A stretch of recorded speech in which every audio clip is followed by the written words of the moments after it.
What happened here today might have been meant as an attack on democracy. But as an attack on one mother, one campaigner, it did its greatest harm. Shoes and a handbag were left in the street. As, at a local surgery, a national tragedy played out. A deeply personal one too. A few hours after the attack, Jo Cox was pronounced dead. Just before 1 o'clock today, Jo Cox, MP for Batley and Spenborough, was attacked in Market Street, Birstall. I am now very sad to have to report that she has died as a result of her injuries. Shortly beforehand, an eyewitness filmed as officers pinned down their suspect, pushing his face to the tarmac as they arrested him. Later, more officers arrived.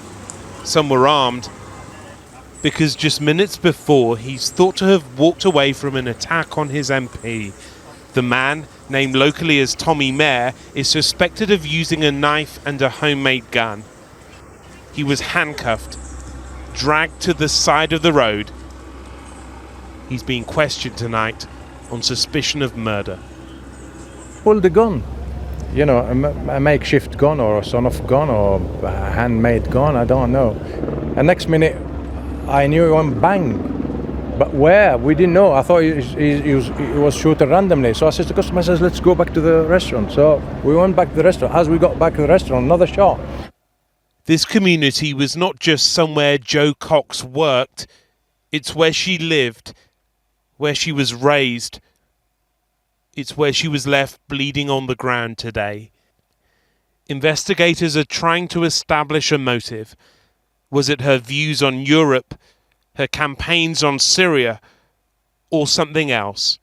She had a huge heart. She was a very compassionate campaigning MP. She was a bright star, no doubt about it, a star for her constituents, a star in Parliament, and a star right across the House. And we've lost a star, but above all, I'm thinking of her husband, Brendan, the children, the family, and her constituents.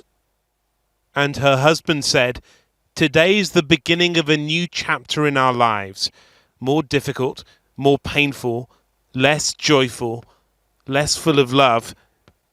Jo believed in a better world, and she fought for it every day of her life with an energy and a zest for life that would exhaust most people.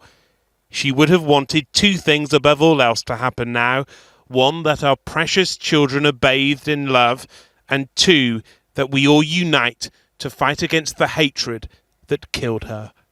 She leaves behind two young children who will never grow up to see their mum again. They can be proud of what she was, they can be proud of what she did, and they can be very proud of everything that she stood for.